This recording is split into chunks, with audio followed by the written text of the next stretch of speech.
So GLP-1s have been one of the most talked about areas in the healthcare landscape today. How are you viewing the investment opportunity set? Actually, this year marks the 20th anniversary of the first GLP-1 to come to market. That was a daily injection for type 2 diabetes. Weight loss wasn't really a component of it at that time. We've evolved into a landscape where now there are 2 weekly injections, both also approved for obesity, and then Novo has launched a daily pill. For the injectable drugs, there are differences in the efficacy and tolerability. Those both go in favor of the Lilly drug, Zepbound Mounjaro. That's why that ever since that product launched, it's been taking share from Novo's Ozempic and Wegovy.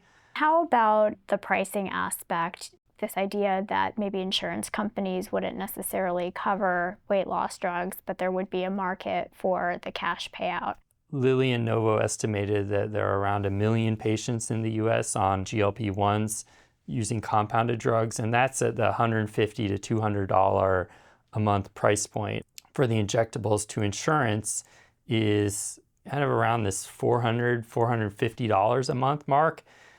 I suspect that when they're seeing cash pay out there that is between $150 and $300 depending on the dose, I question how long that dynamic holds. I think it's really ushering in this era of moving more to cash pay. Tell me a little bit about the competitive landscape for GLP-1 drugs today. This space was really Lilly and Novo's domain since the first drug was approved. Since then, Lilly and Novo have just been leapfrogging each other and offering either dosing frequency or amount of weight loss or tolerability.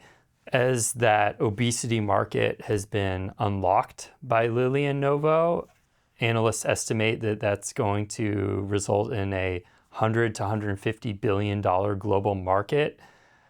That has attracted a lot of potential new entrants. With large pharma companies, with homegrown pipelines, and lots of small companies, it is difficult for me to identify what the potential penetration could be, as well as how many patients will actually stay on therapy. Given the fact that there are a number of different variables and some uncertainty as to the outcome, how are you choosing to invest in the GLP-1 landscape today? Are there companies that you've identified that you think are still going to be longer-term winners in this space?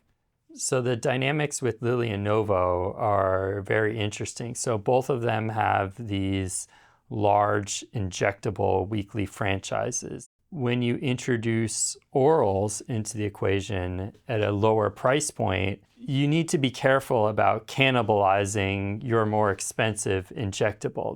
An interesting dynamic in this when it comes to Lilly's oral is that it was actually discovered by Chugai, a Japanese company that is majority owned by Roche. Chugai will get a low teens royalty of revenue on that. So even if Lilly ends up cannibalizing their injectable with the oral, that would actually benefit Chugai, but hurt Lilly.